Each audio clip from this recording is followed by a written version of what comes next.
Acts chapter 14.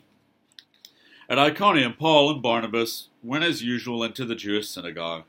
There they spoke so effectively that a great number of Jews and Greeks believed. But the Jews who refused to believe stirred up the other Gentiles and poisoned their mind against the brothers. So Paul and Barnabas spent considerable time there, speaking boldly for the Lord, who confirmed the message of his grace by enabling them to perform signs and wonders. The people of the city were divided. Some sided with the Jews, others with the apostles. There was a plot afoot among both Gentiles and Jews, together with their leaders, to mistreat them and stone them. But they found out about it and fled to the Lycaonian cities of Lystra and Derbe, and to the surrounding country, where they continued to preach the gospel.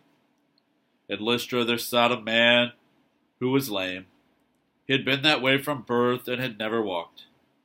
He listened to Paul as he was speaking.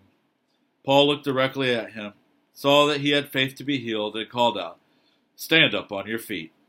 At that the man jumped up and began to walk. When the crowd saw what Paul had done, they shouted in the Lycaonian language, "The gods have come down to us in human form." Barnabas they called Zeus, and Paul they called Hermes, because he was the chief speaker. The priest of Zeus, whose temple was just outside the city, brought bulls and wreaths to the city gates, because he and the crowd wanted to offer sacrifices to them.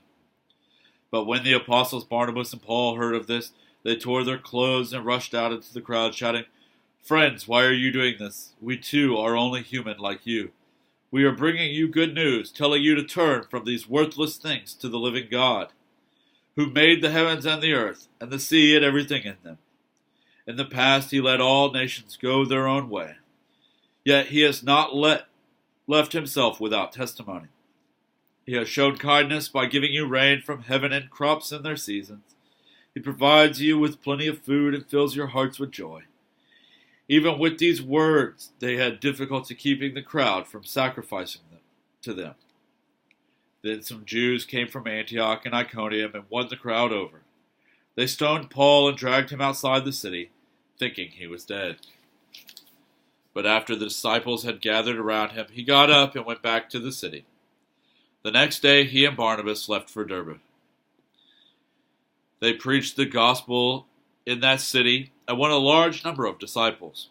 Then they returned to Lystra, Iconium, and Antioch, strengthening the disciples and encouraging them to remain true to the faith. "We must go through many hardships to enter the kingdom of God," they said. Paul and Barnabas appointed elders for them in each church, and with prayer and fasting committed them to the Lord, in whom they had put their trust. After going through Pisidia, they came to Pamphylia, and when they had preached the word in Perga, they went down to Attalia. From Attalia they sailed back to Antioch, where they had been committed to the grace of God for the work they had now completed. On arriving there, they gathered the church together and reported all that God had done through them, and how he had opened a door of faith to the Gentiles, and they stayed there a long time with the disciples.